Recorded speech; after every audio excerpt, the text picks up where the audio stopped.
Masalah kita sekarang, bahwa yang kita makan itu sebagian besar sangat berkurang nilai gizinya. Ini kan panas sifatnya, nggak cocok diminum malam hari. Jadi kalau malam hari bagusnya minum apa? Itu bagus buat menurunkan juga gula darah kita. Jadi waktu tidur itu keadaan tubuh kita gula darahnya tidak tinggi. Dulu ini resep banyak dipakai buat orang promil. Ini dari yang mulai kista lah, PCO segala macam. Tapi ternyata efeknya ke kolesterol, ke asam urat juga ada ilmunya. Yang harusnya mungkin efeknya itu kalau pakai skala 0 sampai 10 cuman 1 atau 2 tiba-tiba 15. Paling mudah itu. Minum tiap hari, rasain bedanya kayak apa. Itu sangat bagus dalam mendetoks.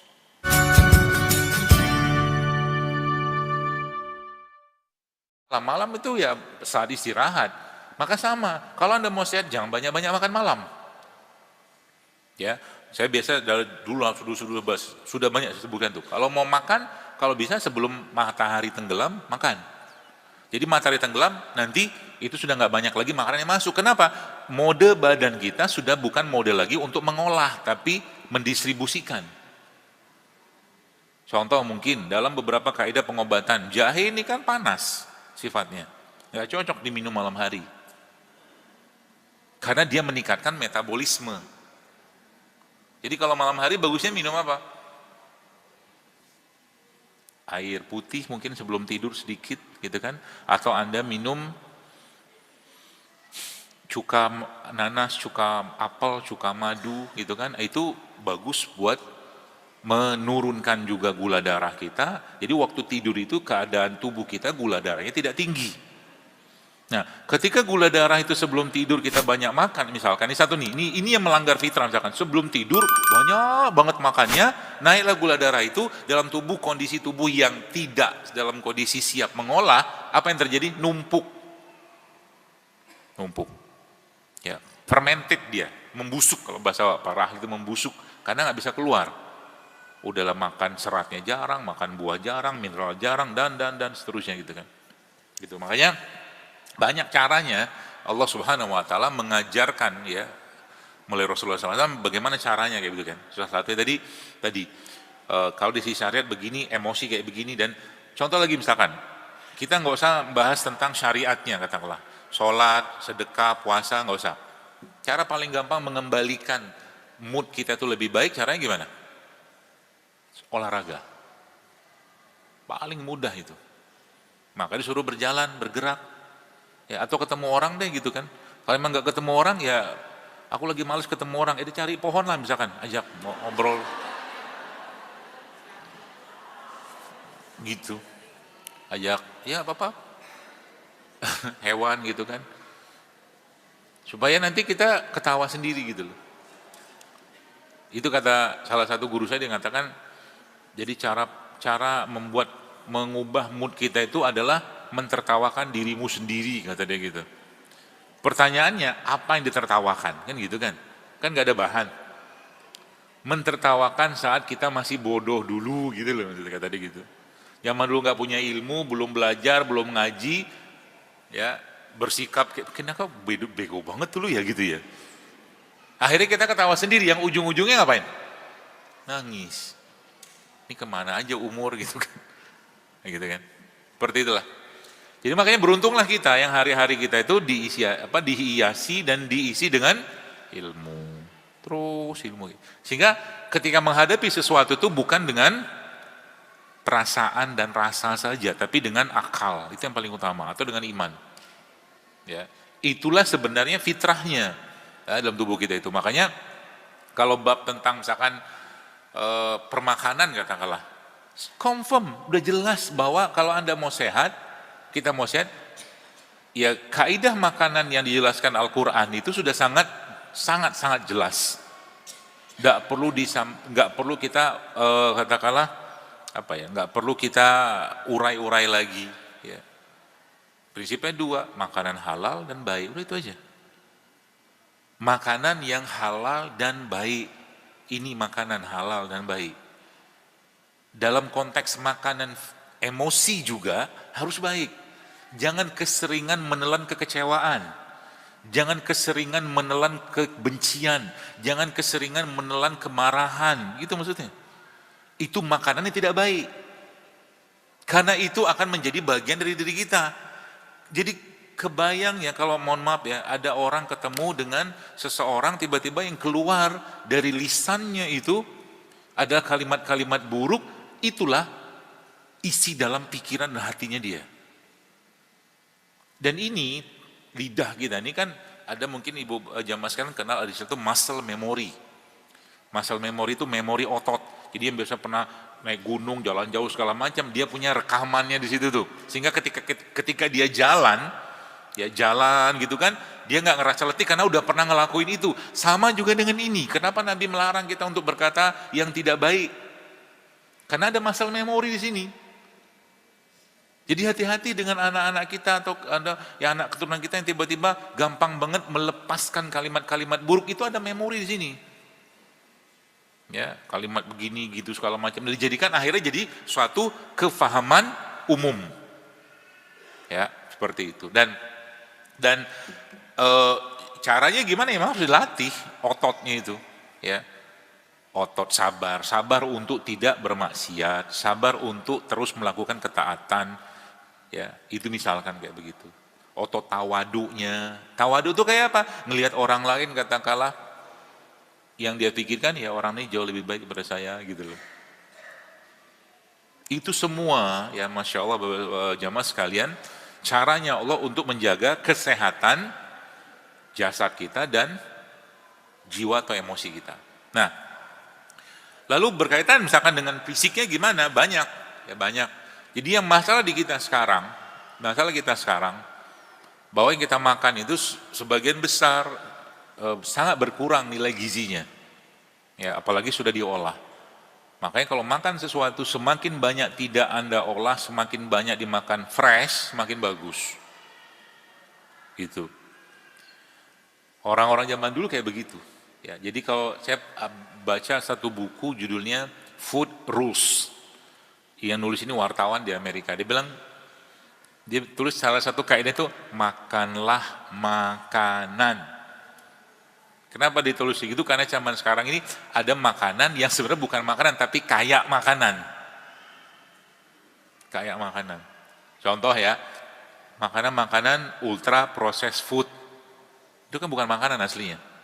Atau makanan-makanan snack yang satu bungkusnya itu 1.000, 2.000, 500 perak itu bukan makanan. Itu like food, like food, seperti makanan.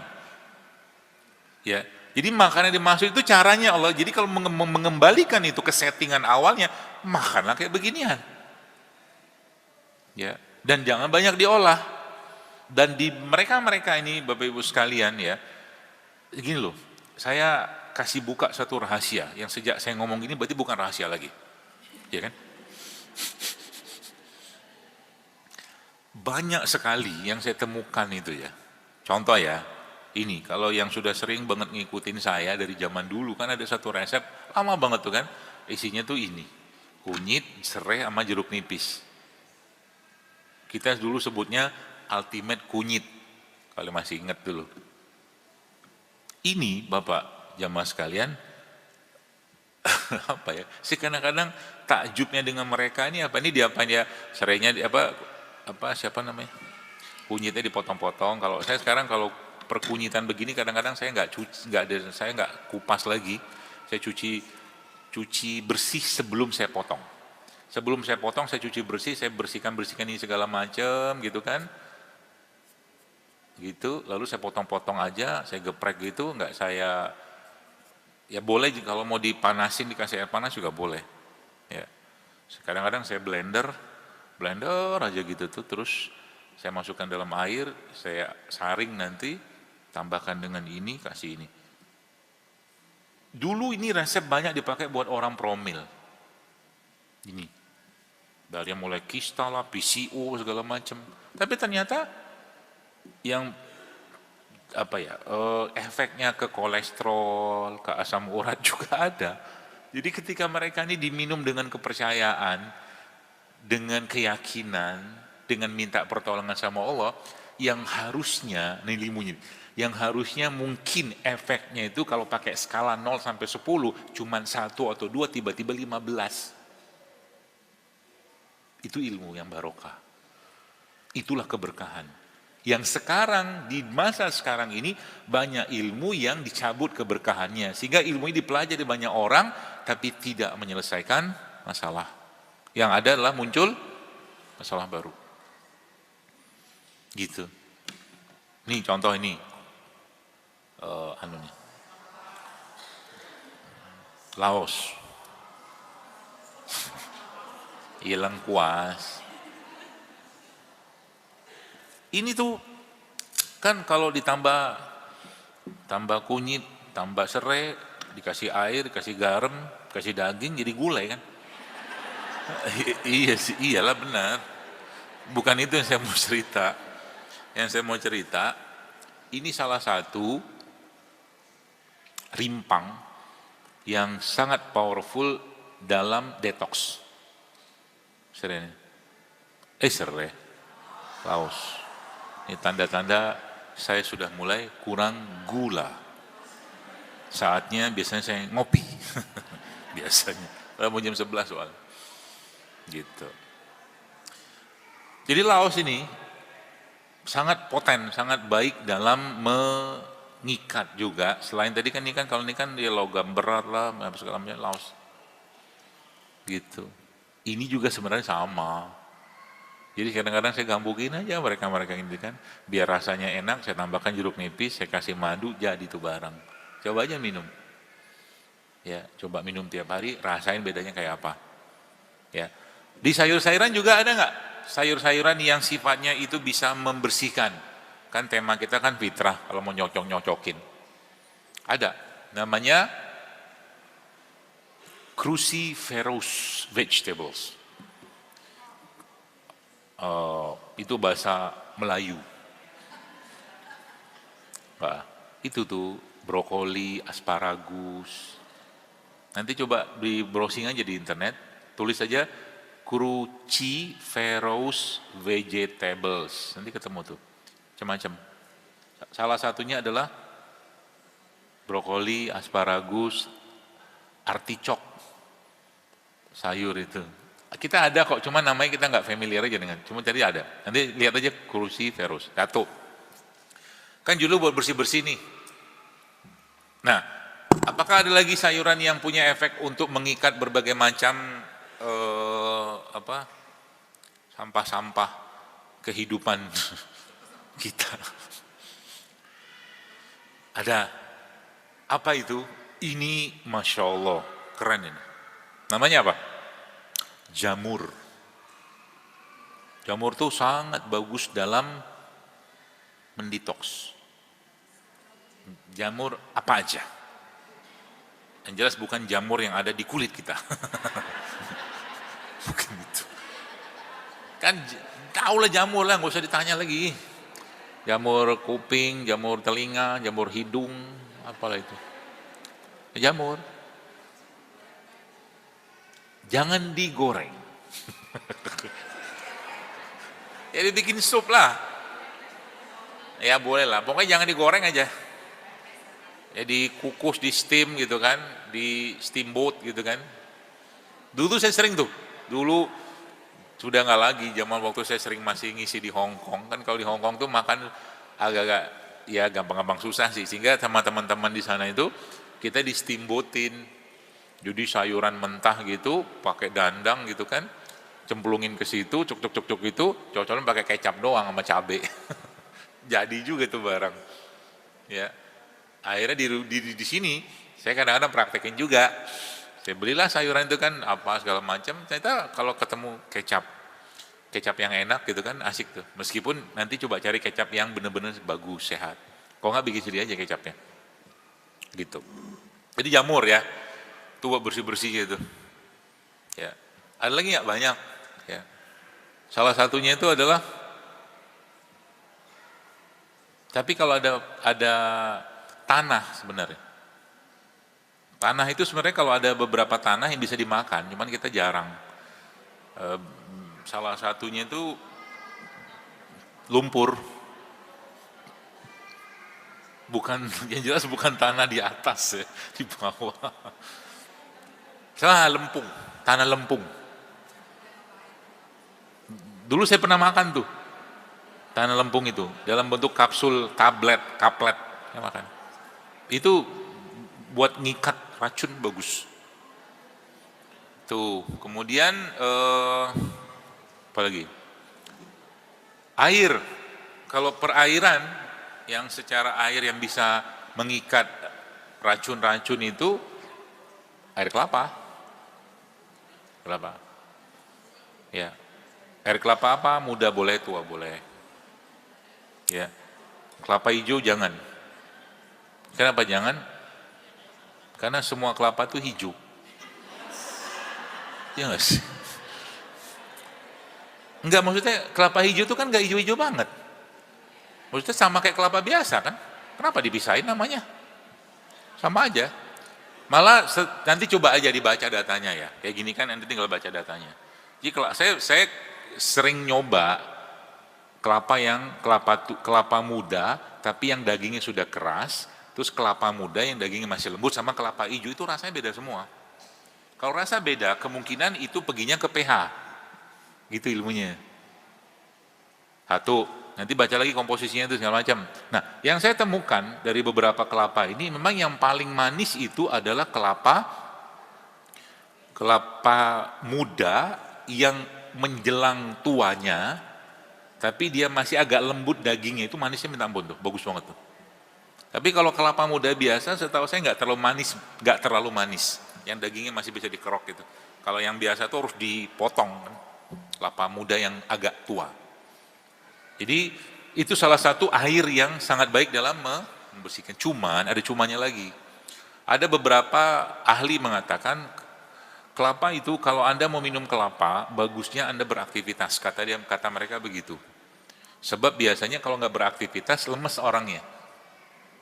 Katanya begitu. Tapi saya biasanya punya metode lain kalau minum air kelapa. Supaya nggak muncul reaksi kayak begitu. Memang ada beberapa bahan di kelapa itu yang memang bagusnya untuk orang-orang, kata mereka sih, tapi oke lah. Kata mereka itu cocok untuk orang yang misalkan lagi sepedaan, lagi ada jogging, panas banget, minum itu cocok. Tapi kalau nggak ada aktivitas fisik, dia kayak nyedot.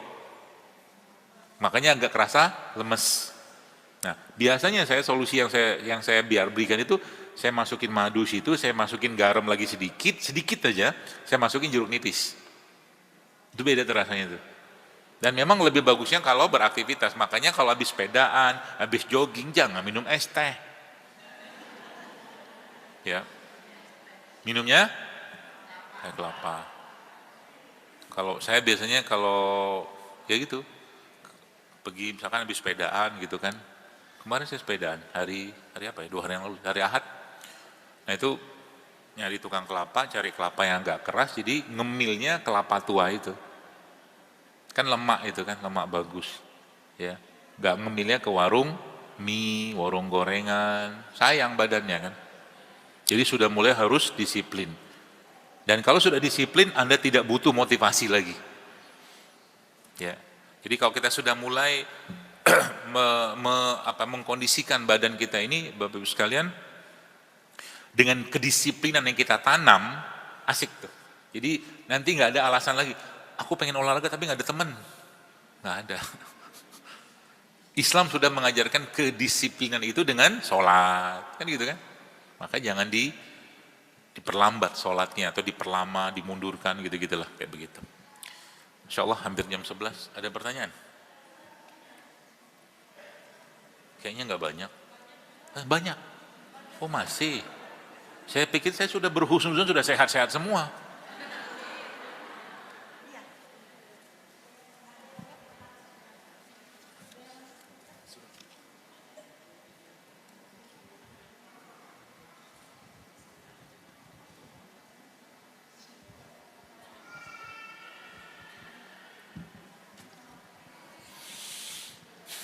Bismillahirrahmanirrahim. Assalamualaikum warahmatullahi wabarakatuh.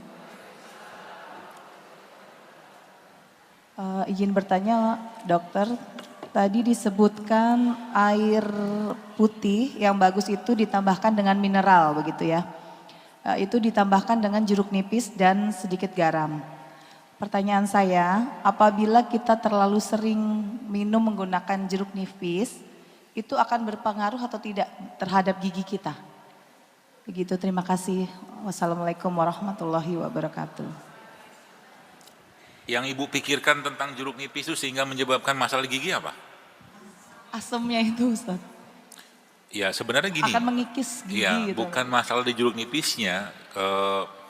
Jadi gini ya, tubuh kita itu kan di set up sama Allah berada pada pH yang normal. Nggak normal banget ya, sekitar 7,3, 7,4 lah ya. Dia dibilang normal, netral itu kan pH-nya 7. Di bawah 7 itu namanya asam, di atas 7 pH-nya namanya basa. Gitu loh. Makanya saya sering sebutnya kita tuh agak-agak light alkaline, alkali ringan gitu loh. Nah, makanan yang kita makan ya itu dan emosi yang kita rasakan itu bisa mengubah suasana pH itu. Contoh mungkin kalau nanti coba aja lihat, jamaah sekalian lihat, buka datanya, tulis aja ketik situ namanya acid forming food. Acid forming food. Acid forming food itu makanan pembentuk asam yang menyebabkan asam. Nanti ada juga alkaline forming food, gitu loh. Nah, kita mau nggak mau harus jujur bahwa banyak yang kita makan dari pagi sampai sore hari sampai malam hari kebanyakan yang asam. Nah, masalahnya adalah apa?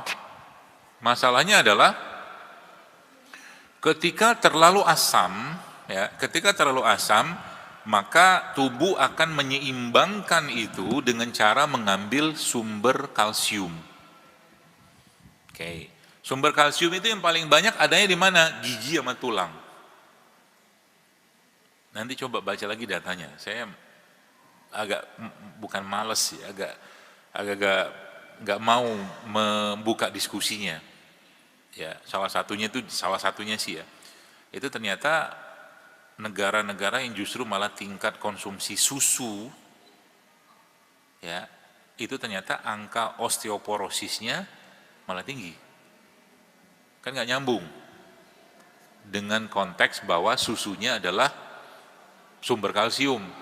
Nanti kita lihat itu dibahas dari berbagai sudut pandang, dari pH-nya apa segala macam gitu-gitulah.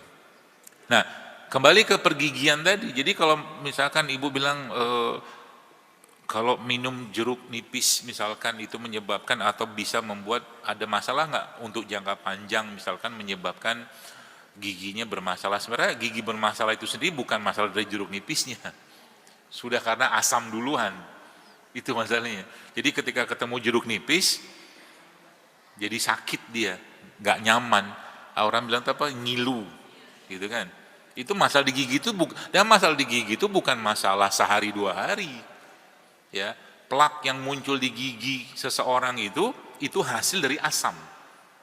Plak ya, plak yang ada di bawah karang-karang gigi itu hasil fermentasi dan hasil asam yang ada pada perut kita. Jadi jangan berpikir bahwa ketika kita membersihkan karang gigi itu kemudian problematika di dalam ini kelar, enggak.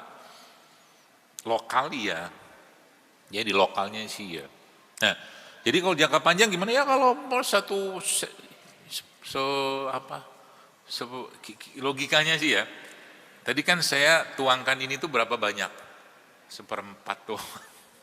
Gak ada masalah lah sebenarnya. Asal jangan, kan ada kapan hari itu, ada tuh lagi tren-tren minum jeruk nipis sekilo gitu kan. Ada. Supaya turun berat badan, saya sebutin lah itu kan, ada kan. Itu kan ya kacau lah lambungnya. Gitu loh. Kalau cuil-cuil begini aman aja, insya Allah tidak masalah. Ya, gitu Bu ya. Jelas ya? Nah, jadi makanya nanti alkaline forming food ini, makanan-makanan pembentuk alkali ini Anda pelajari apa saja. Contohnya apa? Sudah ketemu, udah lihat belum tadi? Alkaline forming food, contohnya apa?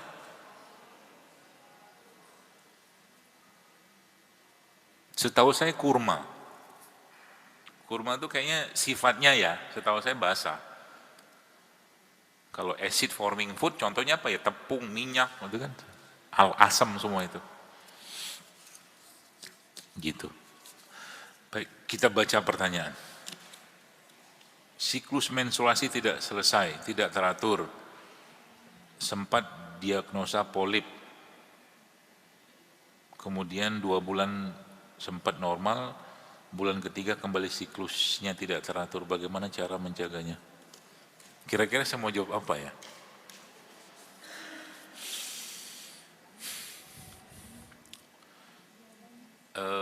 Nggak usah dicari atau nggak usah dipikir bagaimana korelasinya, tapi ini yang saya pelajari. Kalau menstruasi begini bermasalah, perbaikilah hubungan sama ibu.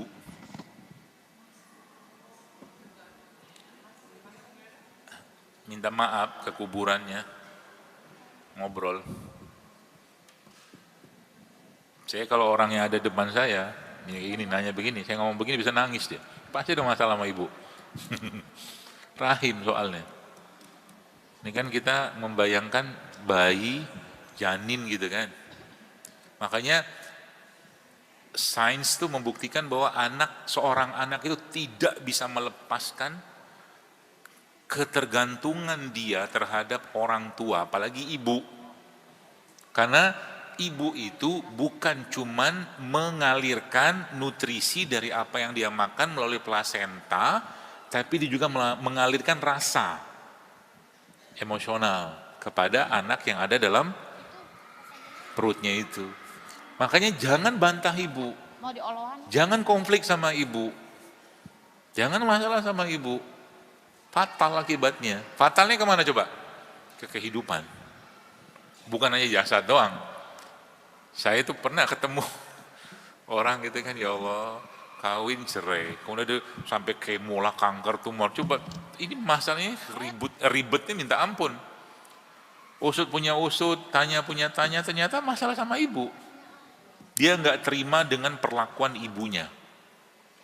Coba, ibunya melakukan itu karena apa? Karena kekurang ilmuan. Maka fa'fu anhum, maafin mereka. Rahim kan, rahim itu kan simbol kasih sayangnya Allah, rahimnya Allah, maha penyayangnya Allah, yang Allah ciptakan itu di manusia. Maka jangan kotak-katik, siapa yang memberikan atau mengajarkan kasih sayang kepada kita? Ibu. Maka jangan masalah sama ibu. Ya. Itu yang saya tulis kemarin yang banyak protes. Orang-orang yang tidak banyak masalah dengan orang tuanya, relatively saya bilang hampir-hampir bisa dipastikan meskipun nggak 100% itu nggak kena penyakit berat. Sama dengan analogi sebaliknya. Sebagian besar masalah yang berhubungan dengan masalah reproduksi itu bukan pasti ada kaitannya dengan masalah pengasuhan dan kasih sayang. Apalagi sudah sampai menyerang ke organ yang di situ dibenamkan Allah kasih sayang bernama rahim. Ya sudah, berarti ada masalah sangkut tuh.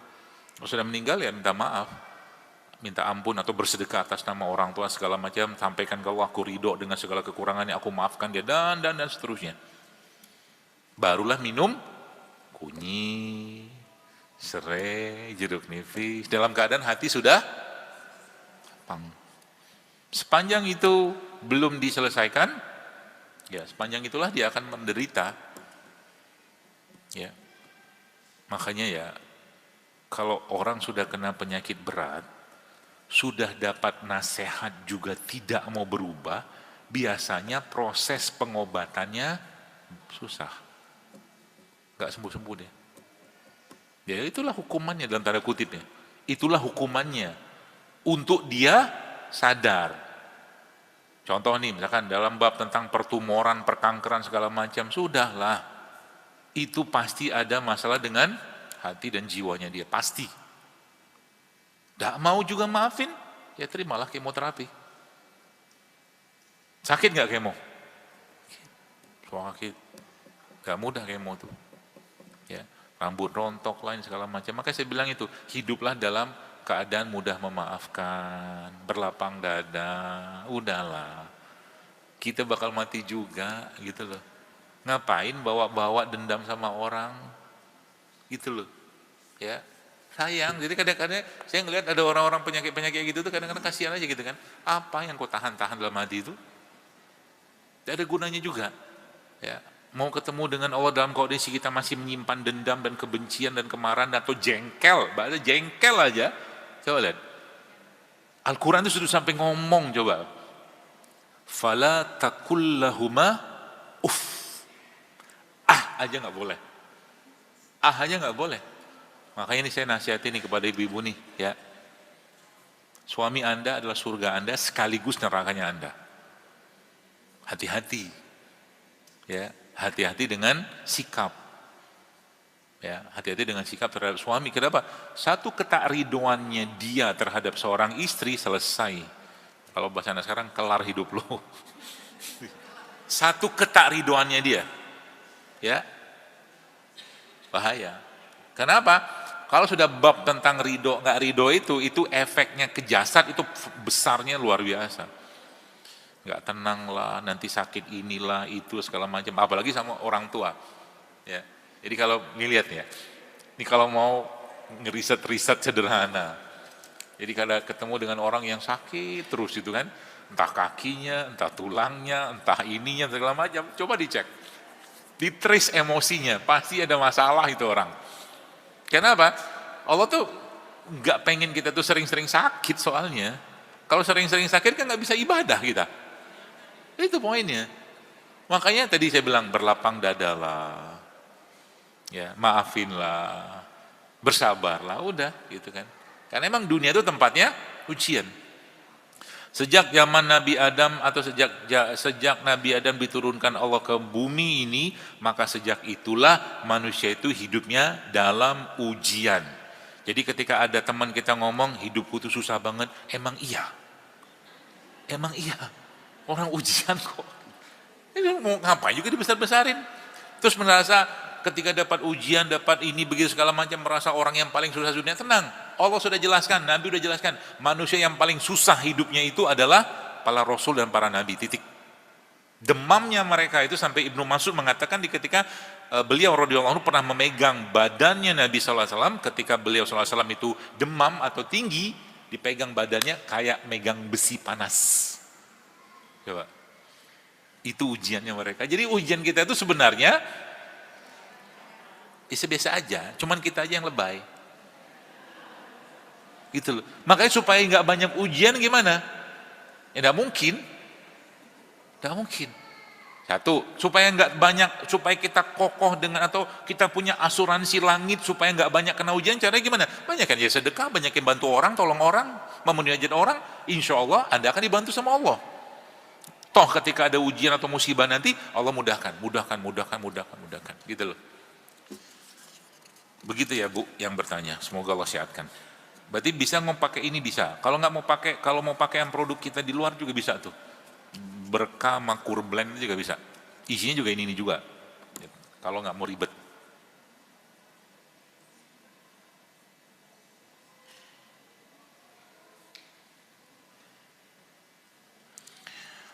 Saya punya anak perempuan lah, yang usianya 10 tahun. Apakah boleh anak 10 tahun mengkonsumsi jamu kunyit asam tiap hari? Ini pertanyaan perlu saya buka datanya dulu sih ya. Tapi kalau sesekali mungkin oke lah. Atau kalau sekali-sekali atau setiap hari dalam jumlah yang tidak banyak, insya Allah aman. Insya Allah aman. Tapi kalau sehari sampai 3 kali, mungkin dia minum pagi, siang, sore gitu kan, mungkin janganlah. Makan aja dibenerin kalau saya sih ya. Sekali-sekali minum kunyitnya sih oke aja. Ya.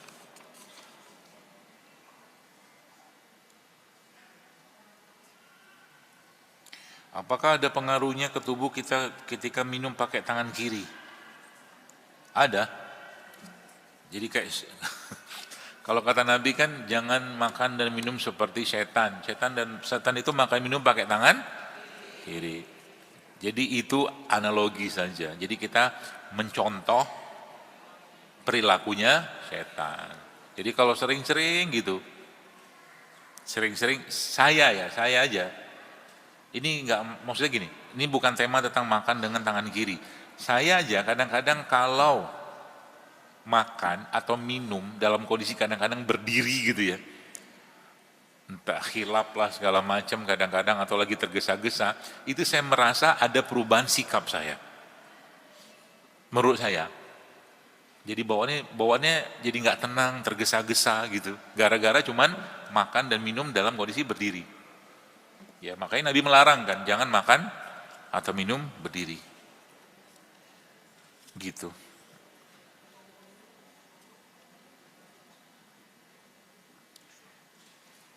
Obat DBD, demam berdarah, dengue. Obatnya kalau ada emergensi bawa ke rumah sakit. Emergensi itu maksudnya dia orang demam berdarah ini kan bisa kekurangan cairan. Ya. Kalau kekurangan cairan dehidrasi segera bawa ke rumah sakit. Tandanya apa? Orangnya sudah mulai nggak sadar, lemes, itu bawa ke rumah sakit. Karena itu ada golden periodnya. Jangan sampai gara-gara dehidrasinya dia meninggal dunia. Ya, itu satu. Tapi kalau nggak ada masalah itu, dia makan, minum semua masih bagus, banyak sekali obat yang kita bisa pakai buat ngobatin itu. Bukan obat sih ya, tumbuhan lah ya. Salah satu yang paling populer di Indonesia itu adalah angka, daun angka. Atau daun jambu juga bisa, jus jambu juga bisa. Ya, itu. Demamnya pakai apa? Ya kalau bisa mau pakai kunyit sama lada hitam itu juga bisa. Kalau enggak ya udah tinggi banget ya mungkin pakai paracetamol juga nggak apa-apa. Ya. Jam 11. Lewat malah. Saya mau kasih ilmu satu. Nanti beli barangnya. Tapi saya nggak jual. Tahu castor oil? Castor oil. Nggak tahu. Minyak jarak. Minyak jarak. Ya, itu ada minyaknya. Jadi minyak jarak itu, nanti kalau lihat di marketplace banyak yang jual tuh. Minyak jarak, castor oil. Castor oil itu salah satu minyak yang sangat bagus buat rambut. Ya, satu. Diolesin. Menjelang tidur gitu diolesin, atau mungkin lagi Anda nggak ngapa-ngapain, nggak pakai jilbab di rumah gitu ya, diolesin itu. Menguatkan, menghitamkan segala macam. Itu satu. Yang kedua apalagi? Malam ya, kalau mau tidur diolesin itu. Dia ngencengin. Kan seru kan? Tiba-tiba bangun tidur suaminya pangling. Siapa ini gitu. Enggak segitunya juga keles. Castor oil. Dan setahu saya diminum pun juga oke. Minyak itu. Belinya di marketplace banyak. Ya, minyak jarak. Buat itu juga bisa. Keluhan-keluhan gatal-gatal apa gitu, pakai itu juga bisa. Diangetin. Ya. Nah terakhir, ini saya baru dapat juga datanya nih kemarin, Masya Allah. Sumber kolagen yang sangat baik. Kalau biasa kan saya kan tulang, ceker. Ternyata ada satu lagi. Itu gimana ya? Bayangkan ini ayam jantan. Di atas ayam itu ada ininya. Itu kolagennya tinggi.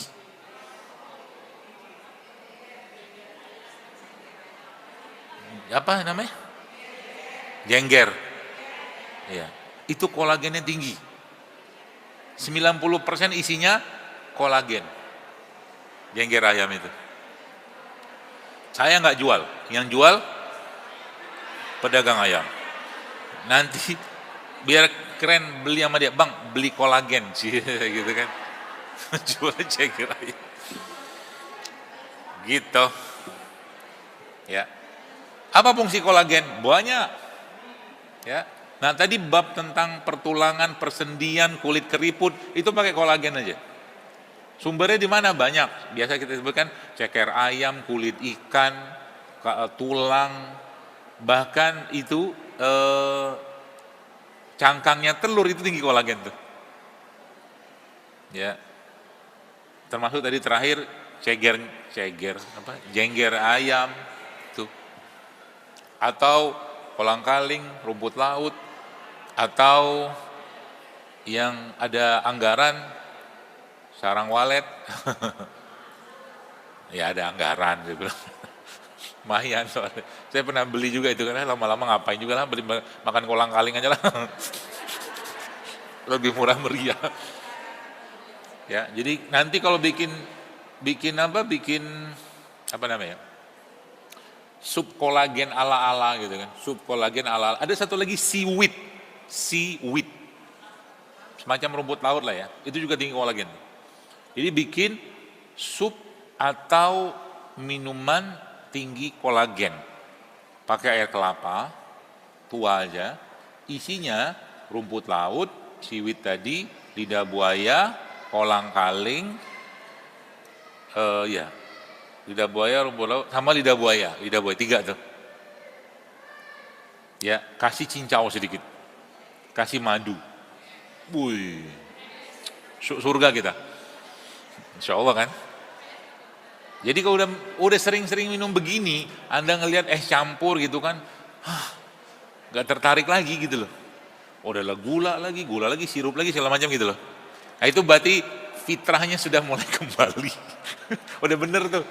Jadi kalau ngelihat makanan-makanan nggak sehat itu kita masih terlalu besar keinginan kita makan, atau belum kembali ke riset itu badan itu. Ya. Baik, saya kira mungkin gitu.